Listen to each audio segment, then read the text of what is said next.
this light good? Can't never tell. What is up, what?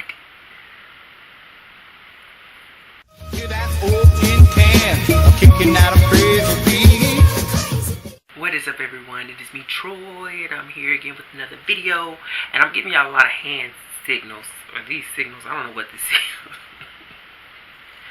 I can never make a video with a straight face, y'all. I wish y'all understood all the stuff that I have to cut out of some of these videos just to get it under 10 minutes. But anyway, let's get to the point. So listen, first I want to say thanks to everybody who recently commented, liked, and subscribed. I thank y'all so much for being here and just having a ball with me. I say that all the time, but I really do genuinely, sincerely mean it. So thank y'all so much. It really helps to have some great people connected and all over the world. What am I talking about? Y'all know what I mean.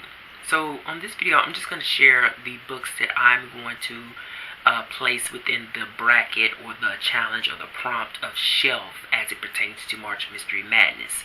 I initially, like you, we all love our mysteries, right? So, we collect mysteries year round, and like literally I was thinking like, okay, 6 prompts, like I can get books all off the shelf and do this and this and this and this and this and throw them all in there, put them in their place.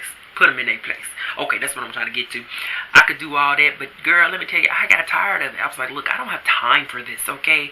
Like, I was like, I'm just going to pace myself with the videos, pace myself with the reading as well, because last month in February, I was hitting it hard reading, and I want to keep that momentum going, and I don't want to throw a lot on myself at this point. So, I'm going to share, like I said, only the shelf picks that I got. And what I want to do, because I have to have like a little angle. I love having little angles of things. I don't want to just do stuff randomly. What I decided to do was, for the shelf, I was going to pick two authors, a male and a female mystery writer, who has given sort of the foundation to the genre, and extensively speaking, the subgenre. So the foundation, and what I would consider like the godmother and the godfather of the mystery genre. So I'm going to share these guys with you here, and there was something that's on my mind and I forgot what the hell it was, but we'll just keep moving. So first I picked Who's Body by Dorothy L. Sayers. Now you guys know that Dorothy L. Sayers is like one of the godmothers of the whodunit. And what I was gonna say is that this book was published. I'm so crazy, girl. I have so many running thoughts. This book was published in 1932. Or was it 23? 1923. I get my numbers mixed up. Y'all know I'm crazy. But this book was published in 1923, and it introduces her character, the aristocratic and amateur sleuth, Peter Wimsey. So I'm going to read the synopsis. So the stark naked body was lying in the tub, not unusual for a proper bath, but highly irregular for murder, especially with especially with a pair of gold pince-nez glasses deliberately perched before the sightless eyes. What's more, the face appeared to have been shaved after death. The police assumed that the victim was a prominent financier, but Lord Peter Wimsey, I keep feeling like I'm saying his name wrong, Wimsey, who dabbled in mystery detection as a hobby, knew better. In this, his first murder case, Lord Peter untangles the ghastly mystery of the corpse in the bathroom. Listen to me when I say this. That last statement, that last line is sending chills up my spine. I love that. It's the Lord Peter untangles the ghastly murder of the corpse in the bathroom. Oh my God. I effing love mysteries. I just love them. I made a video talking about why and what my roots are as it regards my love and passion of this genre. But just that last line, it's like, oh my goodness, I cannot wait to dig into this woman's craft, dig into her technique, dig into her function, and see what kind of rabbit holes she'll take me as the reader down. Because one of the things, of course, that is so enjoyable about reading mysteries is that you, the reader, have to engage. If you're like, well, you don't have to, but it's better to engage with the author and their writing and their plotting and, just the puzzles, really. It really boils down to the puzzles, the red herrings, the clues, and the characters. It's so important to pay attention to those things. And, I think for me personally, I do get a kick out of trying to beat you know, the author at their game, but I really enjoy mysteries most when I absolutely have no clue. I just don't know what's going on, and I'm wrong. Mostly when I'm wrong at the end, that's what I enjoy the most. But the thing about that is that it has to be a reasonable incorrectness, you know what I'm saying? Because some authors that sometimes it's like leave it where it is, but I'm getting too far. I'll just so for my male author, or what I would probably think of as like one of the godfathers of the mystery genre, is James M. Cain's Indemnity, Double Indemnity. I'm thinking about Sarah Paretsky's, but Double Indemnity.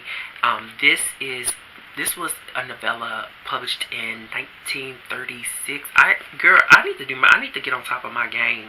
But yes, 1936. This is one of the books that, like I said, foundation, function, infrastructure, but it's one of the books, and he's one of the authors, will be specific with that, who has kind of laid ground down for, you know, the noir genre, you know, noir and hard-boiled detective fiction, which there's a difference. I think a lot of people probably don't know. Hard-boiled is generally a mystery led by a actual private investigator, whereas noir, it could be, girl, just some kind of crazy ass gangster just keeping it on the surface. So I'm going to read the back. So toply narrated and excruciatingly suspenseful, we'll see. Double Indemnity gives us an x-ray view of guilt, of duplicity, and of the kind of obsessive, loveless love that devastates everything it touches. First published in 1935, this novel reaffirms James M. Cain as a virtuoso of the roman noir. I love playing with words, so I'm pretty sure I'm saying it wrong, but I just love that noir.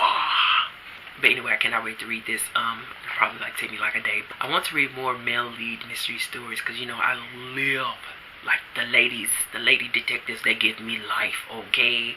Especially when they be kicking ass and, girl, putting the criminals in jail, and on some occasions killing the criminal if need be. But anyway, yes, more of these guys. The only problem I have with some of the older stuff is, like, I don't like how the female characters are sort of illustrated, you know, in some of these older detective and hardboiled noir fictions. You know the vixen and all that stuff. Like, I can't get into that. So, judging by the lady on the picture here in the illustration, I'm hoping that she will be doing some work, some actual work.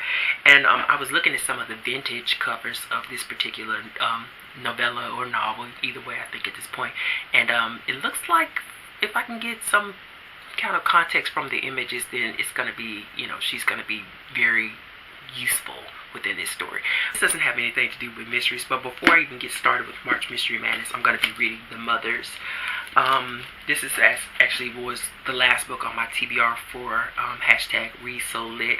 So that, and then I have a ton of actually non-fiction books that I'm going to read the rest of the year round. Something I was trying to say, but I'm going to read this book tonight, and I'm going to finish it this weekend, and then by the time I'm done with this along with 2 other books are going back to the library, and then I'll have the book for the borrowed prompt that's within March Mystery Madness, and I'll be all set to move forward into the galaxy.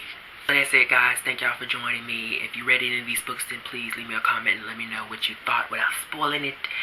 And I was going to say something else. Oh yeah, stay beautiful. Read all the books you want to read. That's all I got to say.